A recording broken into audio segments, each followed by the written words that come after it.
This is an original podcast. The Rock Eisteddfod Challenge campaign was originally sponsored by the National Drug Offensive, New South Wales Department of Health and Education, Commonwealth Government, National Alcohol Campaign, Quit and Smoke Free. With the associate sponsors of The Source, Department of Family and Community Services, Resilience Education and Drug Information, Motorola and Maybelline. With the media sponsors of the Today FM and Triple M, Austereo Network, and the national broadcasting of the 7 Network, 9 Network and Network 10.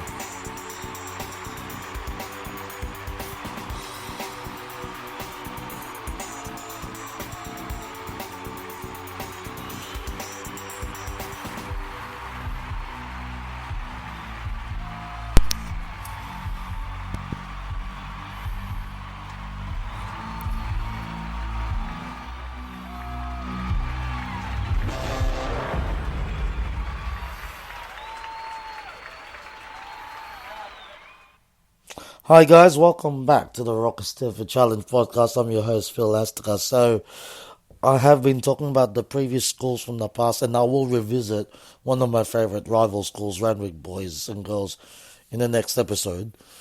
Terra Sancta's journey from beginning to end from 1998 to 2005. That was our previous 2 chapters. So this topic is all about how the Rock Eisteddfod Challenge from Australia has done the hard yards and managed to have everybody all over the world talking. So, more than 1 million young people aged 12 to 19 years have performed on stage from Belfast to Albany, Johannesburg to Thursday Island, Dresden to Melbourne, Aberdeen to Auckland, and everywhere in between. In 1993, Peter Sjoquist is invited to start the event known as the Stage Challenge in New Zealand, with a sponsorship from the New Zealand Health Sponsorship Council. By 1996, Chief Constable of Hampshire Constabulary UK, Sir John Hoddinott, introduces the event into the UK as a crime and drug prevention program. Bruce Gingell was the inaugural chairman of the Be Your Best Foundation UK. The US Ambassador for HIV/AIDS, Dr. Jack Chow, asked Peter and Helen Sjoquist to consider introducing the event into the Eastern Europe, the Caribbean and Africa to assist with the prevention of the spread of the HIV and AIDS. Rock Challenge is then launched into Johannesburg, South Africa, to assist with the prevention of the transmission of HIV amongst school students. In 2005, in 2005, the New Zealand Prime Minister then attends the Stage Challenge events in Auckland and Wellington. Peter Sjoquist is invited to speak at the World Health Organization's inaugural forum on health partnerships in October 2005.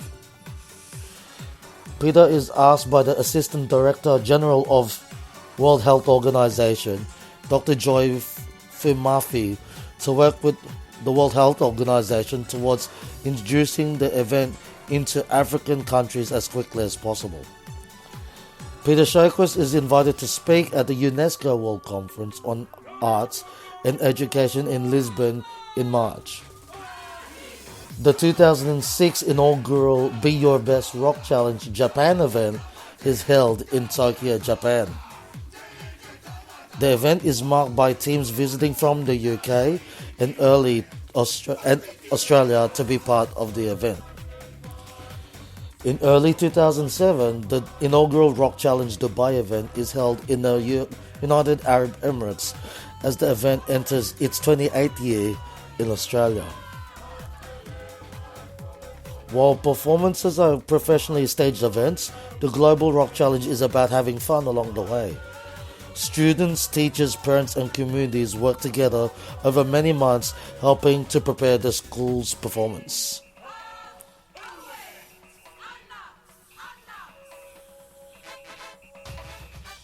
So while I have mentioned them, it will also give you a brief delight that early 90s and in 2001, there was a Rock Eisteddfod Disneyland USA tour held in those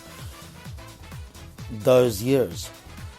So there was the best of the best schools from early 90s, from Pimble ladies and other schools from all over Australia to come to the USA to showcase them what the Rock Eisteddfod was about. And I guess that was the birth of the original format of show choir and glee club. And a couple of students from Terra Sancta College and St. Andrews College went to Disneyland in 2001 amidst the height of terrorism after September 11. But they were brave enough to go to Washington and to go to Florida, to LA, to Disneyland and all that, to do a couple of showcases in schools all over Baltimore and places like that. So those who end up going to those tours, I'm so proud of you guys. So now that I have given you the history of the Rock Eisteddfod from the previous podcast until the schools that have done their themes now, from the 80s to the 90s to now to 2000s, it is safe to say that after 40 years of Rock Eisteddfod, it's fun to say that these students are not just awesome performers, but they're role models and ambassadors, and to show the world that they can have fun on stage without doing drugs or alcohol and tobacco. So at the 99 forum for the Rock Eisteddfod Challenge in Australia, we had the students from Northmead and Terra Sancta, as I've said before, go to the fan forum about what you think about the commercials about tobacco, and their response was just brave and smart. So that's just the Global Rock Challenge in a nutshell.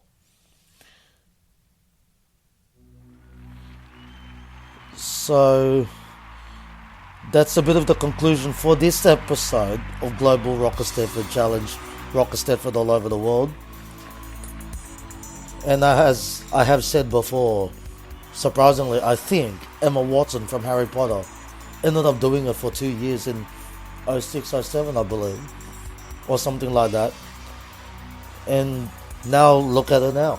She's just a great role model for all young girls all over the world. So my next episode, I'm going to go back and revisit our arch rivals, Randwick Boys and Girls, called Randwick Revisited Parts 1 and 2, as I find some of my favorite themes from 1999 to 2004. So part 1 is 99, Jack Dugan, Carmen in 2000, and Othello in 2001. And then part 2 is Mockingbird, Secret Garden, and Wild Rider. This is Phil Astica, signing off.